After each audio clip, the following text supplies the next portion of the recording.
Allegiance to the flag of the United States of America and to the republic for which it stands, one nation, under God, indivisible, with liberty and justice for all. Please remain standing for a moment of silence.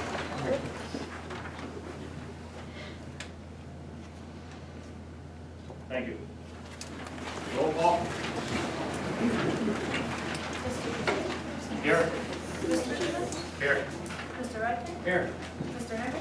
Here. Mr. Isley? Here. The executive session was held today to discuss personnel matters before this meeting. I want to announce that. I need approval of minutes and reports of the Police Department, Treasurers, Engineer, Code Office, Public Works, Redevelopment Authority, Planning Commission. Need a second? Yes. Mr. Chipman? Yes. Mr. Redmond? Yes. Mr. Henry? Yes. Mr. Isley? He's on his way. Okay, right a minute. We'll hang on here a little bit. Is any audience comment on the agenda items at this time? Okay, Jamie here? CDBG? No. Slade or Megan, SRI? Megan? You have the floor, young lady. Thank you.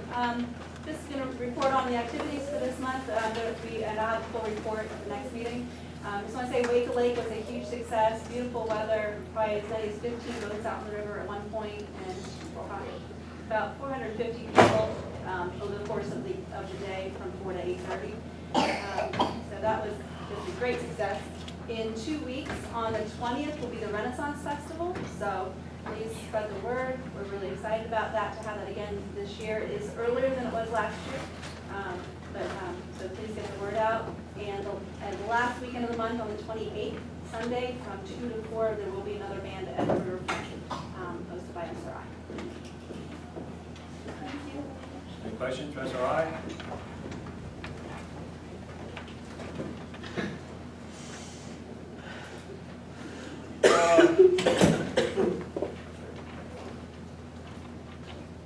Redevelopment Authority update. We have a few resolutions. I believe everybody has a copy of them.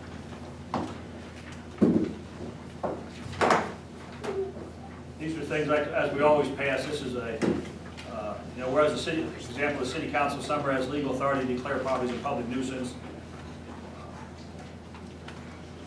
These ones are really sold. No. All right, resolution 1. Whereas the City Council, City of Sunbury has legal authority to declare property a public nuisance, acting as a board of health, resolved as follows, hereby acts, let me get the address here. City Council declares a property located at 326 Walnut Street as a public nuisance. Need a motion to accept? I'll make that motion. I need a second. Second. Mr. Chipman? Yes. Mr. Redmond? Yes. Mr. Henry? Yes. Mr. Isley? Yes. Mr. Brazil? Yes. Second resolution, the same, City Council declares a property located at 113 South 3rd Street to be public nuisance. I need a motion to accept. I'll make that motion. You'll second. Mr. Redmond? Yes. Mr. Henry? Yes. Mr. Isley? Yes. Mr. Brazil? Yes. Mr. Chipman? Yes. Now the resolution, these are the ones that we auctioned off a couple Saturdays ago, May 16th. Yes. This resolution is, again, this is the procedure we've gone through all of them. As requested, the City of Sunbury Development to acquire and remove blighted properties from the city. Hereby resolved as follows. The City of Sunbury hereby ratifies and affirms the public auctions held on May 16, 2015 by the City of Sunbury Redevelopment Authority for the sale of the properties listed in Exhibit A. Properties were 449 Ray Street, 139, 141 Church Street, that was 3 separate lots, and 601 Edison Avenue. Need a motion to accept? I'll make, go ahead. I'll second. Mr. Henry? Yes. Mr. Isley? Mr. Brazil? Yes. Mr. Chipman? Yes. Mr. Redmond? Yes. Okay, unfinished business, Rick, second reading. Yeah, this is changes to Article 9 and the Neighborhood Business District, Section 175-49 permitted uses. E, add drive-in restaurants. F, remove telephone central offices and telegraph offices. Add communication facilities and similar uses. Remove city halls, change spelling of fire halls to fire halls. Remove all current. Add government buildings, department stores, bed and breakfast, hotels, motels, automobiles, and gasoline service stations, motor vehicles, indoor trailer sales rooms and sales lots, major automobile garages, supermarkets, and similar uses. M is the old L and N is the old M. Section 175-51, building height change from 65 to 85 feet. Section 175-53, special exception uses, remove C, D, E, and F, and I don't know what they are. But I'd like to make a motion that we vote on this and pass this to the change of the neighborhood business. And we've already discussed this at the first reading, I need a second? Mr. Ister? Yes. Mr. Hussein? Yes. Mr. Shipman? Yes. Mr. Rugby? Yes. Mr. Henry? Yes. Change parcel numbers, Rick? I'm gonna have a first reading on this. I'm gonna change parcel number 0105 0060 0105 0061 0405 004A and 0405 0003 from an industrial park to neighborhood business. That is the complex, the total complex of the Solitech site and the Bimbo and that area up there. So that's the first reading on that. Yep, good. Michael? I have a question. I have a question on Wait a that. minute, go ahead. Did you guys get any testing? Wait a minute, please. Okay. Let's let Michael, then we'll let you ask a question. We can talk about it, we can take a preliminary vote. But as a final vote for the formal second reading, I think that you should placard it properly with the orange placards. And that's what was. That's sort of the next step. And I know you like to do it this way so that you don't run around and waste your time. Just run around and waste your time a little bit before the final second. Yeah. Okay, I'm sorry, whoever, somebody's right back here. Yeah, Joe Bartello. Did you guys do any, did you get your testing results back on that property yet before you changed the zoning? We aren't doing any testing. You're not doing any testing on County's it? doing the testing. So you're gonna change it to residential before you No, even? we'll change it to neighborhood business. I know, but that allows residential to be built in it. It's neighborhood business is what we're changing it to. But that allows nursing homes and residential properties to be built in neighborhood business. Mike, does it allow neighborhood, does it allow nursing homes? And that says, it says all uses of special exception, any residential except multifamily dwelling conversion apartments. So I don't see anything where it says nursing homes. Oh, I'm sorry, it does, under C, nursing and convalescent homes, yep. But, yeah, I mean, if something would happen here, I believe the primary thing is we're looking at the prison and the courthouse and some pre-release centers. But people could build in there though, that's what I'm saying. They wouldn't have to go to a zoning hearing board. If you change it to neighborhood business, they would just be allowed to do that. I don't know, but the reason we're doing this is what the county has planned on doing, and So you're doing the what- restrictions with industrial park would limit some of the stuff they could do with it. So you come up with a new zoning area, new zoning definition. New zoning definition, neighborhood business has been in the books. No, I said you could come up with something that restricts residential but only allows. We'll look at it. This is only the first reading, so it gives you time, once you get a placard, everybody sees exactly where it is. And you can a little bit, address his concerns. Yeah, it was either going to be that or highway commercial is what we were going to do. But I mean, I don't, but neighborhood business seem to have the least restrictions as far as setbacks go and stuff like that. All right, call for the question. I'm sorry. Yes, ma'am? Rick, what are the intentions then in enforcing the stormwater management off of those properties? Because as you know, my property floods quite often. It's known for years, and nobody seems to want to do anything about it. Since the last council meeting, there's been 3 storms, one today, with a lot of silt going into the storm water. the storm sewers there. And back as far as Mike Brockman, he had asked Mr. Rhodes to go up there and assess this situation, and he said that there is no flooding. If you go up to the 2nd Street bank of the property of Bimbo, you can see how it's rutted, how all that dirt is coming off and going into the stormwater receptacle there, and 3/4 of my yard floods, and nobody seems to want to do anything about it. I will get a hold of, I guess it's probably Mike Kerstetter or, They're aware of it. well, I talked to Dan Raymer, I talked to Kerstetter, I went to their meetings, their board meetings, they're well aware of it. and Even Mr. Persing has been up there at one point, and he had suggested that maybe your civil engineer could make plans to resolve that, and nothing has ever been done. That's not really true, Mr. Bush.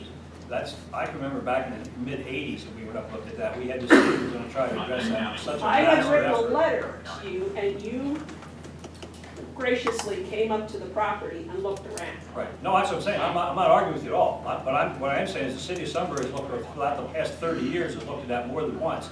It's just such a massive effort. It's not like nobody's doing anything. There's no way you can afford to do anything up there. Well, it seems that other areas of the infrastructure is being resolved, like Chestnut Street, you seem to find money for that. We couldn't even, look at, when I was a kid, the Reagan Street underpass flooded, it still floods. And That it's whole thing, we worse. tried to tie that whole thing in at least twice that I can remember throughout the last 30 years. Couldn't find a financial way to do it. The underpass has become worse because of people being allowed to blacktop their properties, such as the Woodbine, which, whatever it's called now, that property, where the bar was. It's increasing in problems, and it doesn't seem to want to be recognized, and it's not. And essentially, by you not doing anything or recognizing it, you're creating blight for me. I would love to repair my garage. I would love to plant in my yard, but I can't. And then there was 2 properties adjacent to me that decided to put fill in that was like a non-grade type material. It wasn't the 1B or 2B that they typically used in those properties. And now my property is like a canal. Mike, as the process goes through with the stormwater management, that's a project that's part of the land development plan, so anything's done there. But we do have it for tonight's minutes, so it's crystal clear that somebody as a neighbor has a problem there. But the city engineer, when he evaluates the stormwater management plan, that would definitely be a part of it. Is that correct? Okay. So there's nothing happens tonight that locks anything in. That has to be a part of the overall plan. That's right. Even up near the laundry area, that floods severely in the street, in Edison Avenue. I don't know exactly what's going on with the utilities once the thing gets settled with the county. But I do know that the municipal authority is looking at taking and running lines over to, underground over to and into the pond that we have there on 4th Street for some of the storm. Because even with like the Reagan Street underpass, if somebody would need emergent medical care and they could not even get to the Sunbury Community Hospital if there's a train running through the town. No, I agree with you. I mean, yeah, I mean, again, like I said, that has to be, and I was now sitting down and I talked to Dan Raymer, and at that time they were working on doing some stuff, and I thought some of the residents, when I talked to them in that area, said it did help. Some of the stuff they did help. Now, this was going on 2 years ago or whatever, when I was first starting to come, better than that when I was first starting to come to the meetings. But I also know that there's going to be a whole new setup put in there of utility once it's resolved with the county, and that's all part of the land development. Well, here's another situation that I had brought to Dan Raymer's attention. The storm that we had that weekend after the last council meeting, the water in that drain on Second Street behind the rescues, behind my home, is starting to spout up like this. At least 2 feet in the air. And they had said, Dan had said that there have been times when the grates or the, I don't know what you call them, covers, had blown off because of the force of water. I mean, it's coming back. I don't know what the situation is. It looked like a spout. The water was trying to run in, it was swirling, but it was coming up like a spout. And people run through that water. And if that grate would blow off and somebody was get hurt, then what? We have a meeting coming up with the municipal firm. Yeah, but I mean, I will, after that meeting, I'll say something, I'll get to Dan, I'll talk to him about it. Oh, like I said, they're well aware of it, since Mike Brockton worked down there. And he could not get any kind of resolution because he was told that there was no flooding issue. And yet, if you would see the amount of dirt that goes into that grate, it's ridiculous. It's harming that system, and nobody seems to care. I will get back to you, I'm not quite sure what it's at, but I will talk to Dan, and I will tell you one way or the other what he tells me. I would even invite Channel 16 to come up and see how bad it was in Cape Town. Because it's ridiculous. Thank you. Yep. You're welcome. Let's get down to where the audience comment is first. Unless you have something about this specific, is there something about the specific ordinance here? Go ahead. I live at 1201 Edison Avenue, and since they put the curb in 1957, my place has been getting flooded. I tell them to come up, this is not how it is, being that I live across from the laundry, which I understand has a lot of water. But my problem doesn't go away. What, I didn't hear what you said, since they put what in 1957? When they put the curbing in, they took one storm sewer out, which had never flooded before. Took a storm sewer out, and everybody said, no, they didn't. But there was an older gentleman there that said, yes, they did. And ever since that, you put the curb in, it gets flooded. People drive through it like maniacs. Okay. And my house gets wet from driving through. That's one question. The other question is with the Silatex property. What you just read off, is that going to mean Front Street Motors can expand over on the Silatex property? Nobody's going to be expanding on the Southern property that I know of. We're only talking about the Celtex property, not any other property. Well, I'm talking about Silatex on my Yeah. side. Yeah, no, nobody has said anything about expansion on the Southern property. And I just wondered, I would appreciate if they would try to do something with the water, because if you go at the rescues and look, it comes funnels down right into my house. Okay. Thank you. Chief, are your people here? Yes, they're here. You're on the floor right now. All right. Have Corporal Bremagen and Officer Slack going up there. And I think the Vargas family, I think they're here. They want to come up?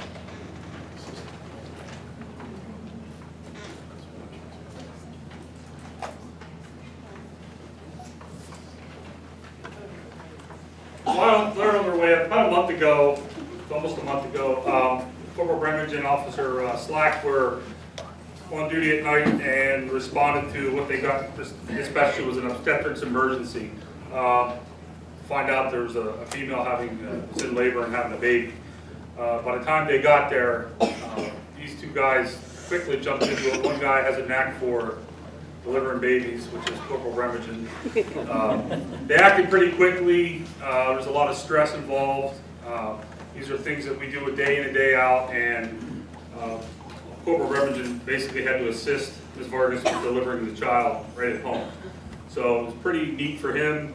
Officer Slack, big Officer Slack, as you guys just saw the story.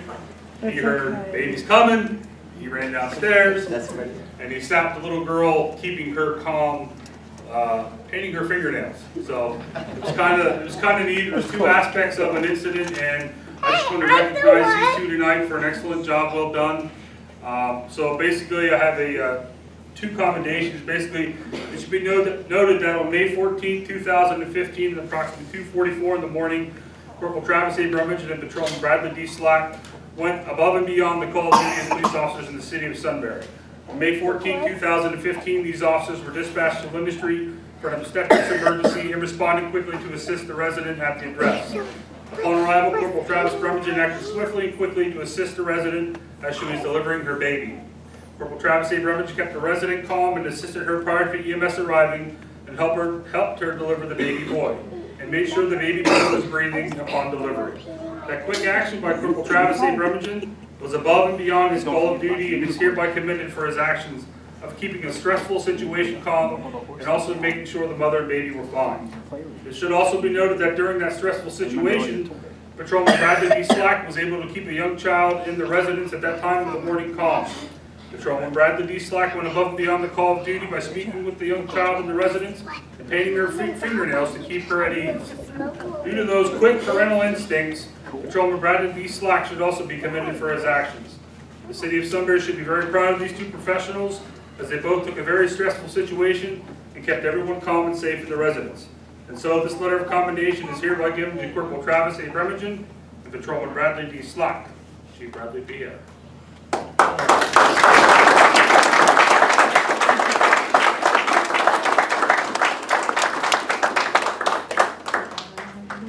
Now, it should be noted that during the baby delivery, Corporal Brummage actually lost his gloves.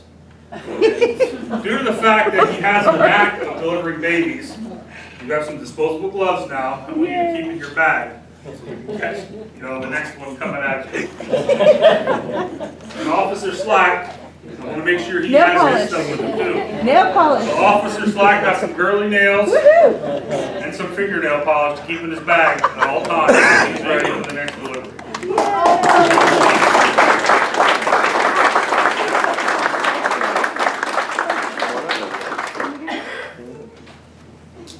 She's out here. Stay up here, stay up here. And on behalf of the Sunbury Police Department, I just want to what is your son's name? Alexander. Alexander. So I just want to present Alexander with a little token from the Sunbury Police Department. Probably about in a month or two we'll be able to play with this stuff, but there's a little gift for him from us. She can have fun with it now too. So I just want to thank you for coming tonight, and job well done, fellas. I'd like to say one thing for Mom though, like Mom actually kept us both calm. She actually was very, I will say, like, the motherly instincts took over and she did an awesome job. And without her, without, all of us, a whole, effort, even with the EMS, it all went well. And here's the product.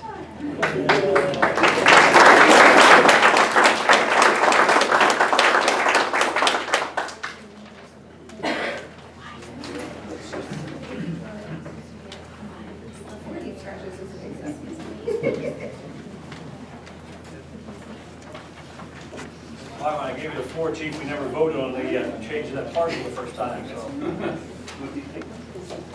We need to vote on the parcel change, we never voted on that. I don't, Did we? we're not going to check the neighborhood that topics. Oh, you're just bringing it up, okay. All right. We're gonna put lines up, or put the signs up. Okay. New business, PennDOT road closure, Dale. Yes, I'd like to make a motion to close part of Market Street out here for August 4th with National Night Out. PennDOT, and we're good to go. Second? Second. Yes. Mr. Shipman? Yes. Mr. Wagner? Yes. Mr. Henry? Yes. Mr. Rice? John, approval of pay invoices? We have $46,851.26 in general fund expenses and $47.57 in liquid fuel expenses. I make a motion that we pay our. Second. Mr. Schiffman? Yes. Mr. Wright? Yes. Mr. Henry? Mr. Rice? Mr. Pearson? Yes. John, tax exoneration? We have 6 individuals from the city that we need to exonerate from taxes. 5 are deceased, 1 is disabled. I make a motion that we exonerate them from taxes. Mr. Wright? Yes. Mr. Henry? Yes. Mr. Rice? Mr. Pearson? Yes. Mr. Schiffman? Yes. Audience comment? Yeah, now you're doing, Bill. I'd like to make a presentation here to the council and the mayor on behalf of granting me the change of the street and all by where I live and preserving our history and heritage in the city of Sunbury. I know it was asked if they could have a small photo to have a large one made, well, I had it made. So, wherever they want to hang it and put it, why. Thank you.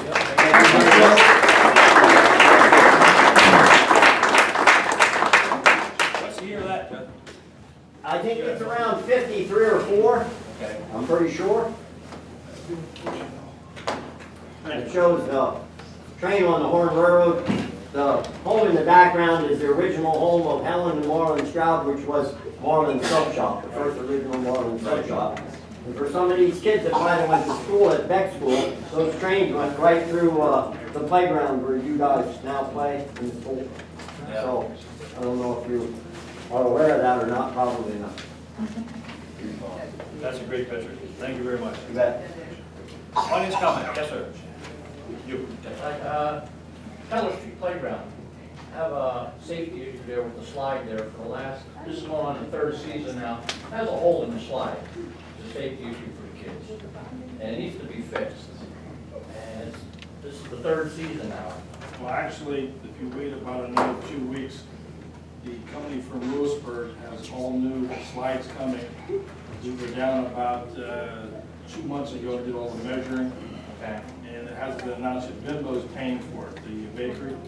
Yeah, because it just opened now, you know, for the kids out of school, and I don't want it to keep going I on. talked to Plain World about a week ago. It should be delivered any time.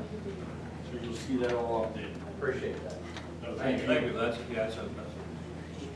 we're well aware of that. Yes. Okay, the comment I have about some of the flooding on Edison Avenue. Last year, the year before, they tied a line in on Alice Street. And when they did that, my basement no longer flooded. Now, I'm a block and a half up from where that occurred, but I have a dry basement for the first time in years. So whatever's going on with the lines there, there's got to be a problem where something's not working right. And I do remember when they tore that street up, Edison Avenue, they actually lowered that street 10 inches lower than what it was before. That is causing some of your water problems. Plus, there is only one sewer drain on the ground through there, well, it used to be 2. So that's maybe something for them to look at and think. If you scan and look up Edison Avenue, you'll see that when you hit Dewey Street on up, it goes down. Oh, yeah. That's always been the issue. We couldn't get it pumped out of there. That was the issue. We want to try to tie it in Reagan Street. And as far as where Julie, I think she's the lowest one She has to. in the alley.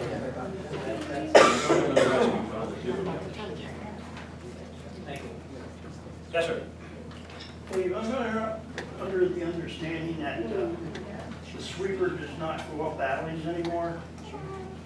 Yeah, what direction is it? Main Streets? Well, they spread cinders in the wintertime there, every alley. Who gets rid of them? Who or what gets rid of the cinders?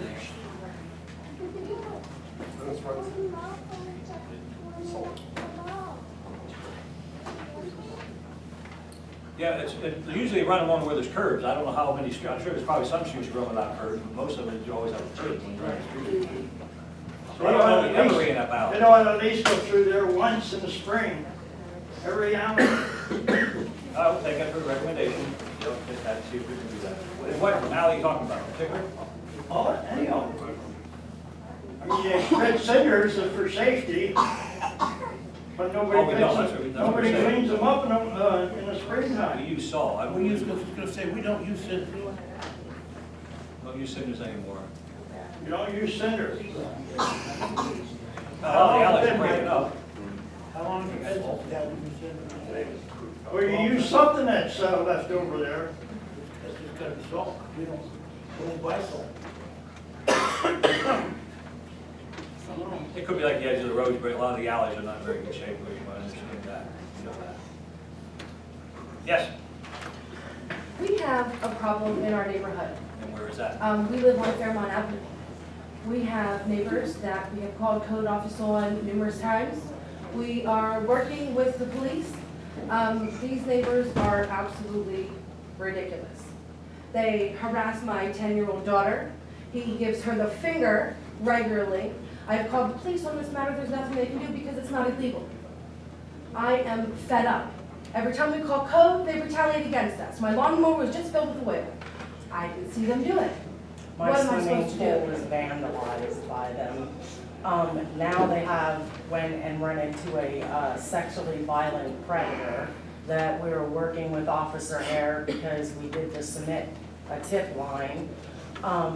His current residence already has a for rent sign up.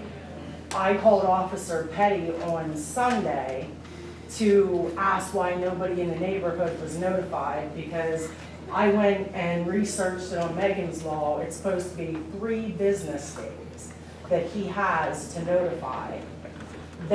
They've already moved all their stuff in. Then on Monday, after I called the cops because we had a confrontation about it, because they have 3 young children. You would think that right there, they would not want to rent to somebody like that. That was Sunday. On Monday, I came home, my swimming pool was vandalized. They threw rocks into my pool. They took some of my kids' pool toys and stuff out of there, like the blow-up mats and stuff. We work during the day. There's only one person out of the whole bunch of them that work. So we have to take turns watching each other's house because I work first shift, she works second shift. It's getting ridiculous. We went to code on Monday, and as far as we know, nobody ever followed up on it. I called over on Friday and talked to Joe Swope, which him and Eric Long went up. I told them right where all the garbage was piled up. They have kids' toys in there, they have pitchforks, all kinds of dirt that I have pictures of with my phone. Today I pulled in there after work, they have a huge trailer right out in the open with a bunch of garbage and everything on it.